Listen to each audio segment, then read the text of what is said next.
Film के शुरुआत में हमें एक औरत को हॉस्पिटल में दिखाया जाता है। इसका नाम डायने है और फिर इसे इसके बच्चे के पास लाया जाता है, जो कि बहुत ही कमजोर होता है और इसके हाथ पैर बिल्कुल ही कमजोर होते हैं। फिर हमें कुछ साल बाद का समय दिखाया जाता है, जहाँ पर बहुत सारी औरतें अपने अपने बच्चों के प्रॉब्लम को एक दूसरे के साथ शेयर कर रहे होते हैं ताकि इनका दुख कम हो सके। यहीं पर डायने भी होती है और जब इससे पूछा जाता है तो यह कहती है कि मैं अपनी बेटी के साथ बहुत ही खुश हूँ और वह इस दुनिया की सबसे स्ट्रांग लड़की है। फिर हमें एक लड़की को दिखाया जाता है जो कि डायने की बेटी है और इसका नाम क्लोई है। इसके पैर काम नहीं करते हैं और इसके शरीर पर रैशेस भी होते हैं, साथ ही इसे बहुत सारी बीमारियां भी होती हैं। कहने का मतलब ये कि ये केवल दवाई पर ही जिंदा होती है, लेकिन डायने इसका बहुत ही ख्याल रखती है। क्लोई एक यूनिवर्सिटी में एडमिशन लेना चाहती है, इसलिए जब भी इसके घर पर चिट्ठियां आती हैं तो ये भाग करके उसे देखती है कि यूनिवर्सिटी में इसका एडमिशन हुआ है कि नहीं, लेकिन इसकी एप्लीकेशन को यूनिवर्सिटी वाले एक्सेप्ट नहीं करते हैं। साथ ही क्लोई एक काफी तेज दिमाग वाली लड़की भी होती है जो कुछ ना कुछ एक्सपेरिमेंट करते रहती है। इधर डायने, जो कि क्लोई के सामने बिल्कुल खुश रहने का दिखावा करती है, लेकिन अकेले में ये भी क्लोई की हालत देख करके अंदर ही अंदर रोते रहती है। फिर एक दिन जब डायने मार्केटिंग करके घर पर आती है तो क्लोई छुपते हुए उस सामान से चॉकलेट निकालने लगती है, जो कि इसे बहुत ही पसंद है, लेकिन इसे डायबिटीज होने के कारण ये नहीं खा सकती है। लेकिन इन्हीं सामान में से क्लोई को एक दवाई मिलती है जिस पर इसकी माँ का नाम लिखा होता है, लेकिन क्लोई को थोड़ा अजीब लगता है क्योंकि ये वही दवाई है जो डायने क्लोई को बचपन से ही खिलाती है ये। इसलिए इसके दिमाग में कुछ चलने लगता है कि आखिर इस पर डायने का नाम क्यों लिखा हुआ है। फिर डायने इसको वही दवाई देती है तो क्लोई इसे कहती है कि मैंने सोचा था कि ये आपका है क्योंकि इस पर आपका नाम लिखा हुआ था। तो डायना इसे कहती है कि मेरा नाम दवाई पर नहीं बल्कि दवाई की रसीद पर लिखा था क्योंकि मैंने ही इस दवाई को खरीदा था। फिर क्लोई को लगता है कि उसने गलत सोच लिया है और दवाई खा करके सो जाती है, लेकिन इसके दिमाग में ये सब बातें चलती रहती हैं। फिर ये एक स्टिक से उस दवाई के डब्बे को ले लेती है तो ये देखती है कि इस दवाई का नाम ट्रायोगॉक्सिन है और इस डिब्बे के ऊपर में इसका नाम लिखा हुआ होता है। फिर ये उस लेबल को हटा करके देखती है तो इस पर भी डायने का ही नाम होता है, यानी कि क्लोई को अब लगने लगा है कि दाल में कुछ काला है। रात में जब डायने इसे फिर से दवाई देती है तो ये दवाई को खा लेती है, लेकिन डायने के जाते ही ये अपने मुंह से उस दवाई को निकाल लेती है, यानी कि इसने दवाई नहीं खाई थी। फिर ये उस दवाई के बारे में इंटरनेट पर सर्च करने की कोशिश करती है, लेकिन कंप्यूटर में इंटरनेट भी बंद होता है, इसलिए क्लोई इस दवाई के बारे में नहीं जान सकती है। लेकिन इसे ऐसा करते हुए डायने भी इसे देख रही होती है जिसके बारे में क्लोई नहीं जानती है। यानी कि हमें यहाँ पर समझ में आ जाता है कि कुछ ना कुछ तो गड़बड़ जरूर है। फिर सुबह में जब डायने अपने गार्डन में पानी दे रही होती है तो क्लोई इधर मेडिसिन वाले को फोन लगाती है ताकि इस मेडिसिन के बारे में वो जान सके, लेकिन ये डायने को पहचान लेते हैं जिससे क्लोई फोन को तुरंत ही रख देती है क्योंकि क्लोई नहीं चाहती है कि इसके बारे में डायने को पता चले। फिर ये रैंडमली किसी अनजान आदमी को फोन करती है और उसे ट्राइगॉक्सिन दवाई के बारे में इंटरनेट पर सर्च करने को कहती है। तो ये आदमी से बताता है कि यह हार्ट पेशेंट को दी जाने वाली दवाई है। फिर क्लोई से पूछती है कि इस दवाई का कलर क्या है तो वह आदमी से बताता है कि यह लाल रंग की दवाई है, जबकि क्लोई की दवाई तो हरे रंग की होती है। ये जान करके क्लोई एकदम से परेशान हो जाती है कि डायना इसे ट्राइगॉक्सिन बोल करके किस चीज की दवाई दे रही है। रात में जब क्लोई ब्रेकफास्ट कर रही होती है तो ये डायना को मूवी देखने चलने को कहती है और फिर क्लोई अपने कमरे में जाकर के उस हरे रंग की दवाई को लेकर के डायने के साथ मूवी देखने के लिए निकल जाती है। दरअसल क्लोई मूवी देखने को इसलिए कहती है क्योंकि यहाँ पर थिएटर के पास ही एक दवाई की दुकान होती है। फिर ये दोनों मूवी देखने लगते हैं, लेकिन क्लोई बीच में ही टॉयलेट जाने का बहाना बना करके थिएटर से बाहर निकल जाती है और बहुत ही तेजी से उस दवाई दुकान में चली जाती है और केमिस्ट से ये इस दवाई के बारे में पूछने लगती है, लेकिन ये केमिस्ट इसको और इसकी माँ डायने को पहचानती है। तो क्लोई यहाँ पर कहती है कि हम लोग दरअसल एक गेम खेल रहे हैं जिसमें मुझे उस दवाई के बारे में पता लगाना है, लेकिन मेरी माँ को इसके बारे में पता नहीं चलना चाहिए। केमिस्ट भी मान जाती है और ये इसे बताती है कि तुम्हारी माँ ने दरअसल ये दवाई तुम्हारे लिए नहीं बल्कि तुम्हारे पेट डॉग यानी कुत्ते के लिए खरीदा था, लेकिन क्लोई के पास तो कोई कुत्ता ही नहीं होता है। और फिर केमिस्ट इसे साथ में ये भी बताती है कि इस दवाई का नाम राइडोकाइन है, जो कि हरे रंग की दवाई है और इसे किसी जानवर को तब दी जाती है जब उसमें दर्द होता है या फिर उसके पैर काम नहीं करते हैं। क्लोई यहाँ पर बिल्कुल ही हैरान हो जाती है और ये पूछती है कि अगर यह दवाई किसी इंसान को दे दी जाए तो क्या होगा। तो ये केमिस्ट उसे बताती है कि उस इंसान का पैर काम करना बंद कर देगा, जैसे कि क्लोई के पैर काम नहीं करते हैं। यानी कि क्लोई का पैर काम नहीं करने की वजह इसकी माँ के द्वारा दिया गया गलत दवाई है।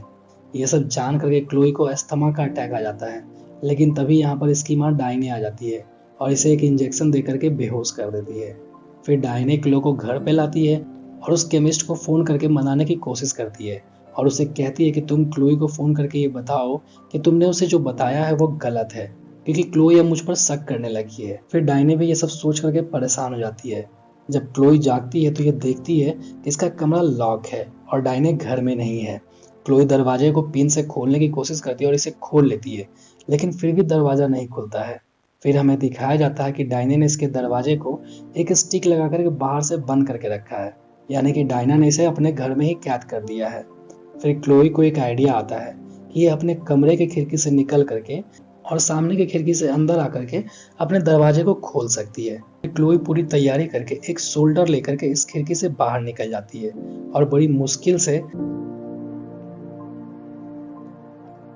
अपने घर के सामने वाले खिड़की के पास पहुंचती है। फिर ये उस खिड़की के कांच में शोल्डर से दरार कर देती है और अपने मुंह में जो उसने पानी भरा हुआ है उससे इस कांच पर छिड़क देती है, जिससे ये कांच टूट जाता है और फिर ये खिड़की के अंदर चली जाती है।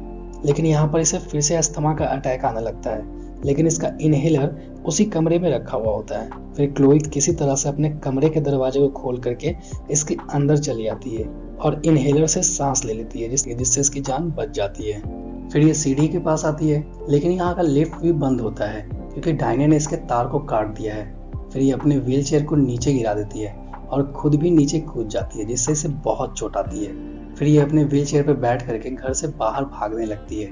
इधर डायने को दिखाया जाता है जो कुछ टूल लेकर के घर की तरफ ही आ रही होती है। फिर क्लोई सड़क पर एक गाड़ी को आते देख करके छुप जाती है, लेकिन ये देखती है कि यह एक पार्सल गाड़ी है। फिर क्लोई इसके सामने चली जाती है और यह पार्सल गाड़ी रुक जाती है। फिर इसमें से एक आदमी निकलता है जिससे क्लोई मदद मांगने लगती है, लेकिन यह आदमी क्लोई को जानता है और इसका नाम टॉम है और टॉम इसकी मदद करने लगता है। लेकिन तभी डायने की गाड़ी भी यहाँ पर आ जाती है, जिसे देख करके टॉम इसे गाड़ी के पीछे छुपा देता है।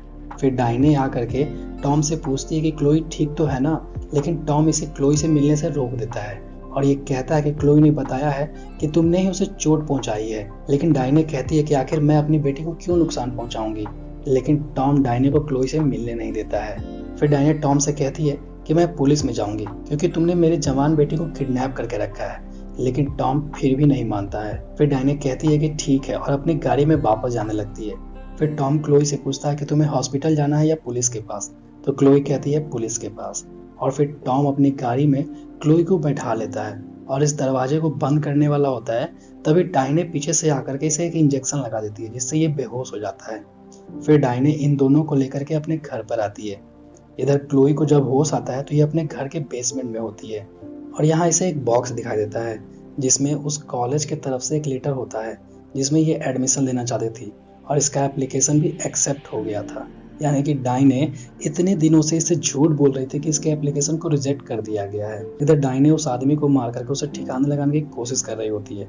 तभी क्लोई को डायने का एक और बॉक्स दिखाई देता है और ये उस बॉक्स को खोल करके देखती है तो इसमें क्लोई की बचपन की तस्वीर होती है जिसमें ये बिल्कुल ठीक होती है, यानी ये चल सकती थी। फिर इसे क्लोई का एक डेथ सर्टिफिकेट भी मिलता है जो पैदा होते ही 2 घंटे बाद मर चुकी थी। यानी कि इसे यहाँ पर कंफ्यूजन होता है कि आखिर जब क्लोई मर चुकी है तो ये कौन है। फिर इसे यहाँ पर एक पेपर कटिंग मिलती है जिसमें एक कपल से उसके बच्चे को हॉस्पिटल से चुराने की खबर होती है। फिर मूवी हमें फ्लैशबैक में ले जाती है जहाँ पर डायने अपने बच्चे के सामने होती है और यही सीन हमें मूवी के शुरुआत में दिखाई गई थी। ये बच्ची क्लोई होती है जो कि जन्म के 2 घंटे बाद ही मर चुकी थी। डायने पूरी तरह से सदमे में चली जाती है। फिर डायने को यहाँ पर बहुत सारे बच्चे दिखाई देते हैं जिसमें ये लड़की भी होती है और क्लोई को यहाँ पर सब कुछ समझ में आ जाता है कि डायने ने इसे बचपन में चुरा लिया था और इसे दवाई दे करके पूरी तरह से पैरालाइज्ड करके रखा है ताकि ये हमेशा इसके पास रह सके और इसीलिए डायने ने इसके कॉलेज के एप्लीकेशन को भी क्लोई से छुपा करके रखा है। यानी कि क्लोई जन्म से बीमार नहीं थी बल्कि डायने ने इसे गलत दवाई दे करके इसे बीमार करके रखा होता है। तभी यहाँ पर डायने आ जाती है और ये उस न्यूज़पेपर को देख करके समझ जाती है कि क्लोई सब कुछ जान चुकी है। फिर क्लोई से कहती है कि तुम मेरी असली माँ नहीं हो, लेकिन डायने यहाँ पर कहती है कि हाँ मैं ही तुम्हारी असली माँ हूँ। फिर क्लोई से पूछती है कि क्या मैं बचपन से ही बीमार थी, तो डायने से कहती है कि हाँ तुम थी और मैंने ये सब तुम्हारे लिए ही किया है, मैं तुमसे बहुत प्यार करती हूँ। लेकिन यहाँ पर क्लोई कहती है कि ये सब तुमने मेरे लिए नहीं बल्कि अपने लिए किया है। दरअसल डायने की बेटी की जब मौत हो गई थी तो ये बिल्कुल ही सदमे में चली गई थी और ये क्लोई को इसीलिए बीमार करके और पैरालाइज करके रखी है क्योंकि ये नहीं चाहती है कि इसकी बेटी फिर से इससे दूर चली जाए। फिर डायने यहाँ पर एक मशीन को लाने लगती है जिसको देख करके क्लोई को लगता है कि ये उसे मारने वाली है, लेकिन ये कहती है कि मैं मरना नहीं चाहती हूँ। तभी डायने इसके तरफ एक इंजेक्शन लेकर के आगे बढ़ने लगती है। दरअसल डायने इस इंजेक्शन को देकर के क्लोई के दिमाग से इन सब बातों को मिटाना चाहती है ताकि ये क्लोई के साथ नए तरीके से रह सके। लेकिन क्लोई यहाँ पर डर करके एक कमरे में छुप जाती है और दरवाजा बंद कर लेती है। तभी क्लोई को यहाँ पर एक दवाई दिखती है जो कि जहर होता है और जिसपे लिखा होता है कि अगर किसी ने इस दवाई को पी लिया है तो तुरंत ही पुलिस को कॉल करे। तभी डायने इस दरवाजे को खोल देती है, लेकिन क्लोई इस जहर को पी लेती है और क्लोई बेहोश हो जाती है। दरअसल क्लोई ने ऐसा इसलिए किया है क्योंकि ये जानती है कि ये दवाई पीने के बाद पुलिस यहाँ पर जरूर आएगी और डायने को पकड़ लेगी। फिर क्लोई को हॉस्पिटल में लाया जाता है जहाँ पर बहुत सारे डॉक्टर इसे ठीक करने की कोशिश कर रहे होते हैं। और जब क्लोई को होश आता है तो ये देखती है कि इसका शरीर पूरी तरह से लाचार है, यानी इसकी आंख और दिमाग को छोड़ करके इसका पूरा शरीर पैरालाइज्ड होता है। इधर डॉक्टर को डायने पर शक हो जाता है क्योंकि डायने ने इसके प्राइमरी डॉक्टर को पिछले 1 साल में 12 बार चेंज किया होता है और क्लोई ने चूंकि आत्महत्या करने की कोशिश की है इसलिए डॉक्टर डायने को क्लोई से मिलने नहीं देते हैं। फिर क्लोई डायने को देख करके पूरी तरह से डर जाती है और यहाँ पर इस नर्स को ये कुछ बताने की कोशिश करती है और ये अपनी आंखों से इशारे करके इस नर्स से पेन मांगने की कोशिश करती है। लेकिन नर्स को लगता है कि ये पेन से दोबारा सुसाइड करने की कोशिश करेगी, इसलिए नर्स इसे एक कलर देती है जिससे क्लोई कॉपी में मॉम लिखने की कोशिश करती है। लेकिन इस नर्स को हॉस्पिटल वाले बुला लेते हैं। तभी यहाँ पर डायने आ जाती है और इसके मुंह में लगे पाइप को खोल देती है। फिर इसे ले करके यहाँ से ये भागने लगती है। क्लोई यहाँ पर मदद मांगने की कोशिश करती है लेकिन ये बोल नहीं पाती है। फिर डायने से कहती है कि मैं जानती हूँ कि मुझे तुम्हारी जरूरत है लेकिन तुम्हें भी मेरी जरूरत है, यानी कि ये क्लोई को हमेशा पैरालाइज करके अपने पास रखना चाहती है। इधर नर्स जब क्लोई के कमरे में वापस आती है तो क्लोई को ना पा करके पूरे हॉस्पिटल के सिक्योरिटी को इन्फॉर्म कर देती है क्योंकि इसे क्लोई द्वारा लिखा गया नोट मिलता है जिस पर क्लोई ने मॉम लिखा होता है। इधर हॉस्पिटल सिक्योरिटी को क्लोई की तरफ भेजते हैं। तभी डायने बंदूक निकाल करके क्लोई को लेकर के हॉस्पिटल के बाहर जाने लगती है, लेकिन यहाँ का एस्केलेटर खराब होता है। तभी क्लोई को उसी यूनिवर्सिटी का लोगो दिखाई देता है जहाँ पर ये एडमिशन लेना चाहती थी और इसे देख करके इसमें हिम्मत आती है क्योंकि अगर ये डायने के साथ एक बार यहाँ से चली गई तो पूरी जिंदगी इसे ऐसे ही रहना होगा। तभी डायने इसे ले करके रैंप की तरफ जाने लगती है, लेकिन क्लोई का व्हीलचेयर एक कदम भी आगे नहीं बढ़ता है क्योंकि क्लोई ने अपने पैरों से इस व्हीलचेयर को रोका हुआ है और इसे कहती है कि मुझे तुम्हारी जरूरत नहीं है। तभी यहाँ पर सिक्योरिटी गार्ड पहुंच जाते हैं और डायने पर गोली चला देते हैं जिससे डायने सीढ़ियों के नीचे गिर जाती है। फिर हमें 7 साल बाद का समय दिखाया जाता है जहाँ पर क्लोई एक जेल में आई है और यहाँ पर जो क्लोई है वो पूरी तरह से तो नहीं लेकिन अपने पैरों पे चल सकती है। फिर ये अपने पैरों पे चल करके जेल के अंदर आती है और किसी को ये कहानियां सुना रही होती है। तभी हमें दिखाया जाता है कि इसके सामने डायने होती है जो पूरी तरह से पैरालाइज्ड है, यहाँ तक कि ये बोल भी नहीं पाती है। और क्लोई इससे कहती है कि तुमसे मिलकर के मुझे अच्छा लगा और फिर ये अपने मुंह से वही गोलियां निकालती है जो कि डायने से दे करके बीमार रखती थी। यानी कि यहाँ पर जो डायने की हालत है वो क्लोई ने ही किया है और क्लोई इसी तरह से 7 सालों से इसे वो दवाई दे रही होती है जिससे डायने पूरी तरह से पैरालाइज्ड हो गई है और फिर इसी के साथ ये मूवी खत्म हो जाती है।